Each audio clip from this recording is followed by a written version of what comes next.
On revient toujours à cette situation.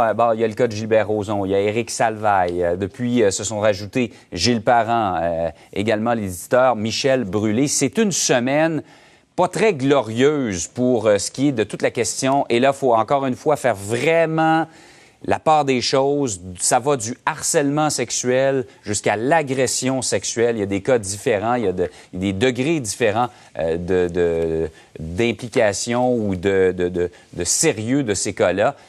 Mais quand même, ça nous oblige à toute une réflexion. Et qu'est-ce qui va arriver avec le traitement de toutes ces plaintes-là? On va en parler avec tous nos collègues. On a réuni toute notre équipe ce matin, nos experts. On va rejoindre dans le studio à Québec, évidemment, Jean-François Brochu, Nicole Gibault, juge à la retraite, Maître Bernier également. Bonjour à vous trois. Bonjour, Jean-François. On va commencer par vous, Jean-François. Là, le SPVM, on va revoir encore une fois le numéro de téléphone au bas de l'écran de la ligne spéciale qu'ils ont mise sur pied, le 280-2079, aux agressions sexuelles pour dénoncer. Et là, on s'attend à un déluge de plaintes. Comment vous voyez la période des prochaines semaines, Jean-François? Là, ça va être extrêmement actif. Il va y en avoir de l'enquête en matière d'agression sexuelle, entre autres sur le territoire de Montréal.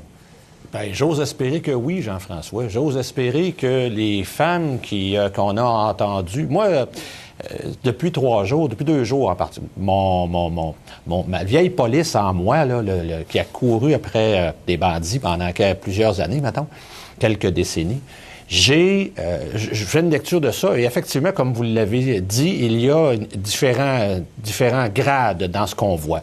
Mais il y a des crimes graves, des crimes très graves qui sont allégués dans certains cas qu'on a lus, qu'on a entendus, des témoignages qu'on a entendus, et ils ne doivent pas rester impunis. Ces crimes-là doivent être transmis, ces gens-là doivent rencontrer les policiers de la Ville de Montréal parce qu'on ne peut pas, en 2017, laisser ça perdurer. Parce que, en 98, par exemple, dans un cas, il y avait déjà eu une condamnation pour une agression sexuelle. Et il semble, selon ce qu'on voit, selon ce qu'on entend, selon ce qu'on lit, il semble que cette situation-là ait perduré. Et là, encore une fois, on est dans les allégations. Il y a toujours la présomption d'innocence. Il faut toujours être très prudent, mais on doit interpréter qu'est-ce qu'on entend, qu'est-ce qu'on lit, les témoignages qu'on entend. Et même à cette époque-là, Jean-François, et je vais interpeller Nicole également là-dessus, à cette époque-là, en 98, il y avait une victime, mais on voit que dans la chronologie des événements, dans le passé, selon ce qui est allégué en tout cas, il semblait y avoir d'autres gestes. Et ces victimes-là, dans le passé, ne se sont pas manifestées. Nicole, si ces victimes-là, en 98, alors qu'il y a le premier procès de Gilbert Rozon, où il s'en est tiré avec une absolution inconditionnelle, ces victimes-là, à l'époque, et je ne veux pas leur mettre le blâme, là, c'est pas ça l'idée, mais si ces victimes-là se manifestent, on n'en est pas là aujourd'hui. Non, pas du tout. Alors, on le dit et on le répète, pour des agressions sexuelles, lorsque on prétend qu'on a été victime, et encore une fois, on est prudent, on le sait, d'agressions sexuelles, et qu'on dénonce et que les policiers font leur enquête et qu'on amène ça au DPCP. Il n'y a pas de prescription si c'est un acte criminel. Ça peut être 20 ans avant, 30 ans avant. On le voit dans les communautés religieuses. On l'a vu partout. Là. Moi, je l'ai eu personnellement dans ma salle de cours, des gens que ça faisait 20 ans, 10 ans, 15 ans, 30 ans. Alors non, il n'y en a pas de prescription. Maintenant, c'est un choix, c'est une décision qui était peut-être à l'époque réfléchie d'une certaine façon, va peut-être changer aujourd'hui la réflexion de plusieurs personnes, et c'est sain, c'est correct. Et c'est toujours en fonction de la décision de la personne, parce qu'une agression sexuelle, c'est souvent seulement entre 2 personnes. Alors, est-ce que... Puis c'est pas vrai, j'entendais quelqu'un à un moment donné dire écoutez, j'ai peut-être pas de preuves parce qu'on était juste 2. Laissez ça aux tribunaux, le fait que vous êtes juste 2. La crédibilité des témoins puis l'ensemble de la preuve, là, laissez ça. Il y a un travail à faire là-dedans. Oui, mais justement, Maître Bernier, on dit souvent pour les victimes d'agression, elles ont souvent tendance à dire ça va être ma parole contre la sienne. C'est plus que ça, quand même. C'est plus que ça. Mme Gibault peut le dire, le juge est là pour juger de la crédibilité des personnes. Et c'est pas seulement une parole contre l'autre. Il y a des faits, on analyse tout ça. Mais ce que j'aimerais dire, c'est que ce qu'on voit là en ce moment, c'est historique. Là. On sait que le droit, on n'arrête pas d'évoluer. Maintenant, on se rend compte que la société ne tolère plus ça. Et que ce soit l'acte criminel ou le harcèlement en milieu de travail qui est plus sournois, qui est souvent comparable à l'intimidation. On ne sait pas où la ligne ou ces choses comme ça. La société ne tolère plus ça. Et là, il y a un moyen pour dénoncer ce qu'on sait, les médias sociaux. Et c'est pour ça que c'est frappant ce qui se passe, mais il faut prendre ça puis s'en servir pour mettre des balises un peu plus claires. On le sait, on le répète, pour que la dénonciation, que ce soit pour le harcèlement en milieu de travail, que ce soit facile, parce que, je le répète, souvent le problème, ou avec la police, c'est qu'on dit « Ah, je sais pas à qui parler, je sais pas comment ça va procéder », et c'est ce qui fait que beaucoup de victimes, après, on le voit, après 30 ans, n'avaient pas dénoncé, et là, ils le font parce qu'ils ont un moyen, ils ont une facilité qui met en place. Et là, je pense, avec cette ligne spéciale, Jean-François, c'est assez clair comment procéder. Je pense même qu'ils vont recevoir des appels de partout au Québec, même si, essentiellement, ils traitent les agressions sur le territoire du SPVM. Et d'ailleurs, j'ai bien aimé, moi, ce que Philippe Pichet a envoyé à ses policiers, ce message-là, dans lequel il dit qu'il faut traiter de façon très sérieuse. C'est important, le dévoilement que fait une victime d'agression sexuelle. Alors, le message vient d'en haut à tous les enquêteurs.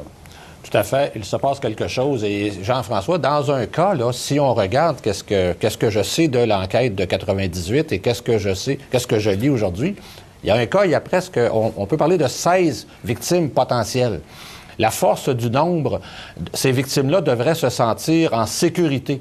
Il y a la force du nombre, et ça aura un impact, ça, au niveau, éventuellement, d'un procès si tout cela devait s'avérer, si toutes ces allégations devaient s'avérer. Et à ce stade-ci, je pense pas qu'on ait de raison de croire que ces femmes-là font toutes partie d'un complot. Alors, il faut absolument que ces dossiers-là, les dossiers très importants que l'on voit devant nous aujourd'hui, passent par les tribunaux. Oui, et justement, Nicole, le fait que dans des dossiers, il y ait plusieurs victimes qui racontent, qui dévoilent, ça donne de la crédibilité à leur témoignage, ça, devant un juge? Bien, écoutez, c'est sûr qu'on va probablement, si, encore une fois, ça irait à procès, on l'a vu dans d'autres dossiers, dans des dossiers très récemment d'agression sexuelle, ils vont demander fort probablement d'y aller par acte similaire, fait similaire, qui est une preuve en droit là, à faire. Est-ce que ça sera accepté ou non?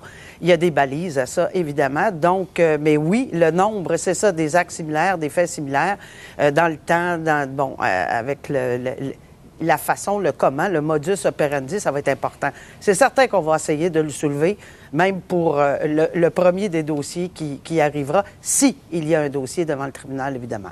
Je lance la question comme ça à tout le monde. Là. Évidemment, pour ce qui est des agressions sexuelles, on a le code criminel, on a les policiers qui recueillent les plaintes. Le harcèlement, c'est toujours dans une zone grise. J'en parlais tout à l'heure avec un expert. On dit souvent joke de mononcle, comportement de mononcle. Le monde trouve ça drôle. Les gens ne savent pas trop comment réagir à tout ça. Là, en France, ils sont en train d'étudier la possibilité, puis j'aimerais ça avoir votre opinion là-dessus, la possibilité de décerner des contraventions pour inconduite sexuelle. J'essaie de trouver le terme exact qu'ils ont utilisé là-bas. Là. J'ai pas l'article devant moi, mais ils songent vraiment à établir des contraventions à décerner aux gens qui font du harcèlement sexuel. Qu'est-ce que vous en pensez? Moi, Moi, ce que je dis, c'est que on a fait la différence avec le harcèlement sexuel. Pensez pas que ceux, des fois, qui ont commis des inconduites sont irréchappables. Il y a des gens, lorsqu'ils sont avertis, ils recommenceront pas. Et on sait que de donner des contraventions ou quand on va dans la poche de quelqu'un, ça donne un effet. On le voit avec des excès de vitesse. Le but, c'est de réprimander l'action. Et moi, encore une fois, je compare tout ça. C'est insidieux, c'est difficile à détecter, un peu comme l'intimidation.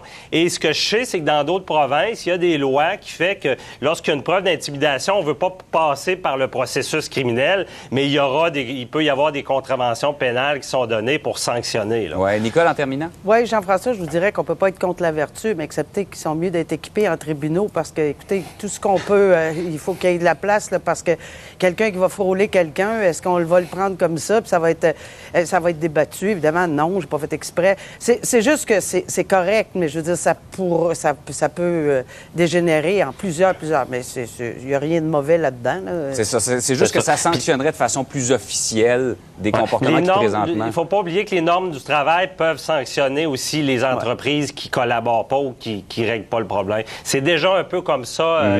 Il y a déjà une portion pénale qui peut être faite dans ce domaine-là. Là. Bien, merci beaucoup à vous trois de nous avoir aidés à mieux nous y retrouver avec toute cette actualité qui a déferlé depuis mercredi. Plaisir. Bonne fin de semaine.